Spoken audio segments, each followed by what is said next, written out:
Assalamualaikum warahmatullahi wabarakatuh. Selamat datang di channel Muklis Edu.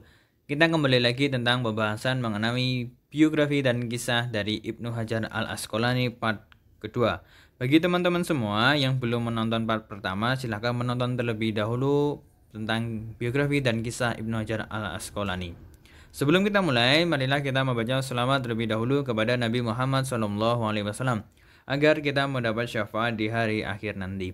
Sallallahu ala Muhammad, sallallahu ala Muhammad, sallallahu ala Muhammad, sallallahu ala Muhammad. Alhamdulillahirrabbilalamin. Semoga dengan berselawat kita semakin dicintai oleh kanjeng Nabi Muhammad SAW. Oke, langsung saja. Ibnu Hajar adalah orang yang gemar beribadah, qiyamul lail, bertahajud, hingga saat dalam perjalanannya dan sakit keras menimpanya, hingga dia tidak mampu melakukannya secara total. Dia tidak pernah meninggalkan sholat Jumat dan salat berjamaah kecuali dalam keadaan terpaksa. Beliau juga banyak berpuasa dan berkeinginan keras untuk tidak mengosongkan waktunya dari ibadah. Ibnu Hajar melaksanakan ibadah haji ke Baitullah beberapa kali semasa hidupnya.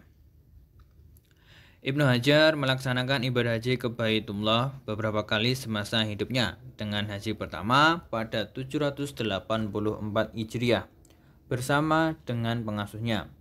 Haji yang terakhir adalah 824 Hijriah bersama saudara iparnya dan kerabatnya. Saat itu wukufnya hari Jumat. Ia bermukim di Madrasah Al-Afdoliyah. Ibnu Hajar banyak melakukan kegiatan berzikir dan beristighfar. Apabila dia duduk bersama jamaah setelah Isya dan selainnya untuk bermudzakarah, maka sobbah atau alat penghitung untuk tasbih berada di lengannya. Dia terus memutarnya dalam keadaan bertasbih dan berzikir di mayoritas waktunya. Ibnu Hajar berusaha melakukan segala kemampuannya untuk tidak makan sesuatu yang haram atau makanan yang mengandung syubhat.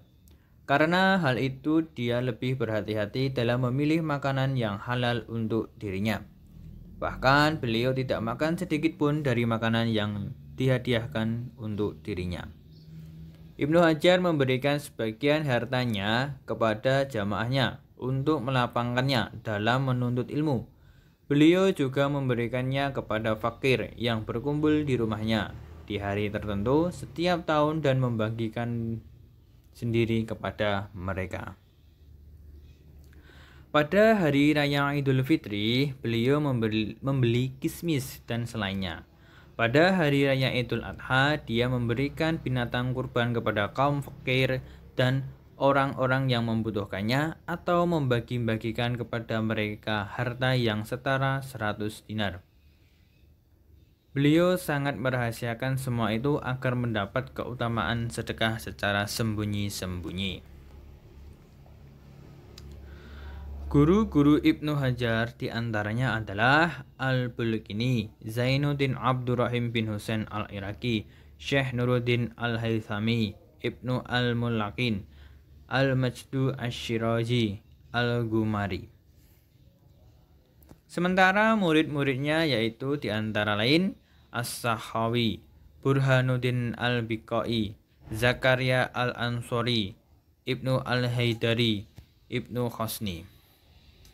Karya-karyanya dari Ibnu Hajar diantaranya Itaf Al-Maharah bin Atraf Al-Ashirah, Taqliq at-Taqliq, Fathul Bari bi Syarah Al-Bukhari, Bulughul Maram min Adil Ahkam, Al-Mattalib Al-Aliyah bi Zawaid Masanid As-Samiyah. Ibnu Hajar mengisolasi diri di rumahnya setelah mengundurkan diri sebagai Qadhi Qaudah pada tanggal 25 Jumadil Akhir 852 Hijriah. Kemudian beliau terus mengarah dan menghadiri majelis hingga mulai jatuh sakit pada bulan Dzulqa'dah tahun tersebut. Pada malam Sabtu permulaan 28 Dzulhijjah, 2 jam setelah sholat Isya, Sementara cucu-cucunya dan sebagian sahabatnya telah duduk di sekelilingnya membaca surat Yasin, dan ketika sampai pada ayat ke-58 Ibnu Hajar meninggal dunia.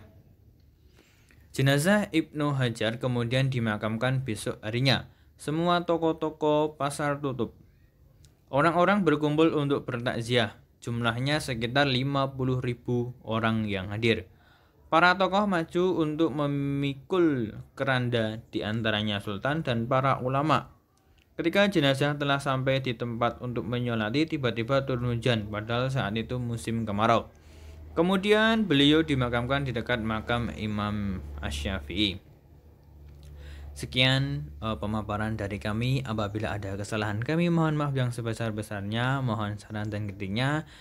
Jangan lupa di subscribe channel Mukhlis Edunya untuk bisa membagi wawasan tentang sejarah keislaman.